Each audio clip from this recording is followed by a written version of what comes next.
ସାଇ ଦେଖିଲୁଣି ଇଏ ବୋଧେ ଆମ ଲଡୁ ସାର୍ ନା କଣ? ନା ମୋ ସାଙ୍ଗ, ଇଏ ଲଡ଼ୁ ସାର୍ ସେଇଭଳିଆ ପଛପଟୁ ତ ଲାଗୁଛନ୍ତି। ଆଗଟାକୁ ଟିକେ ଦେଖିଲେ ହୁଅନ୍ତା। ସତରେ ଯଦି ଲଡୁ ସାର୍ ହେଇଥିବେ ତ ପିଠିରୁ ଛାଲ ଉତାରିବେ। ରହିଥାରେ ପୁଅ।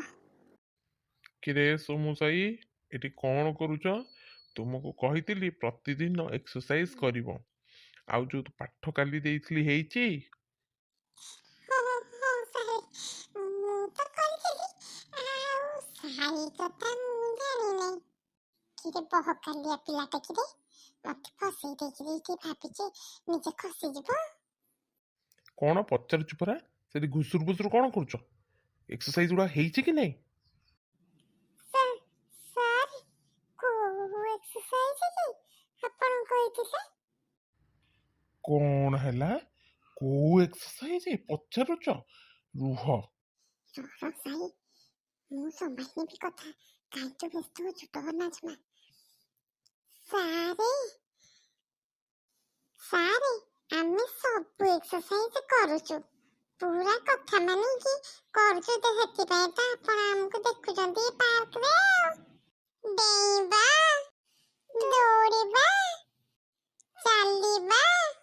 ଆମେ ସକାଳୁ ଆସି ପରା ସୋମୁର ମୋର ସବୁ ଏମିତି ଏକ୍ସରସାଇଜ କରିଦେଇଛୁ।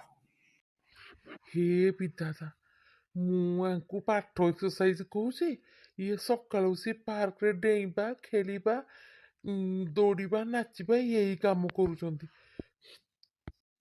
ସାର୍, ଓହୋ ଆପଣ ସେ ଏକ୍ସରସାଇଜ କଥା କହୁଛନ୍ତି କି? ଆମର ଟେ ବୁଝିବା ଭୁଲ ହେଇଗଲା ଆଉ। ହଉ ସାର୍, ଆପଣ କାଲି ଯୋଉ କ ଖ କରେଇଥିଲେ ସେଇଟା ତ କରିଛି। ଆଉ ଗଟା ବି ମୁଁ ଆଜି ଅଧା ଅଧି କରି ଆସିଛି। ଆଉ ସୋମୁ, ତୁ କରିଛୁ ଗଟା?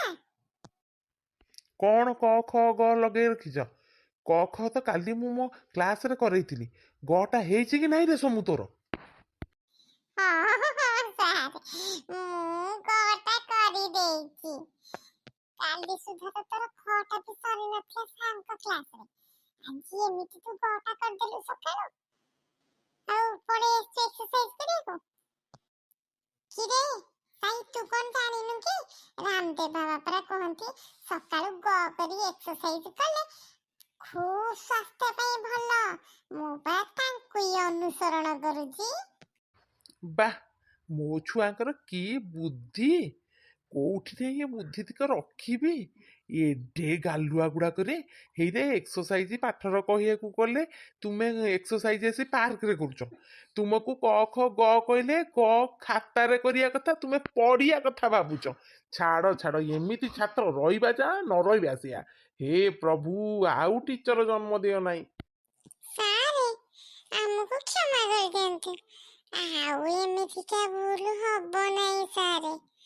ଆମର ତ ସବୁ ଭୁଲ ହେଇଯାଉଛି ଆଉ। ନାଇଁ ରେ ପିଲାମାନେ, ତୁମର ଭୁଲ କାହିଁ ହବ? ତୁମେ ସବୁ ଚାଲାକ ତ ନୁହେଁ, ସବୁ ଦେଢ ଚାଲାକ ପିଲା। କାଲି ସୁଦ୍ଧା ସବୁ ଏକ୍ସରସାଇଜ କରି ଆଣିଥିବ।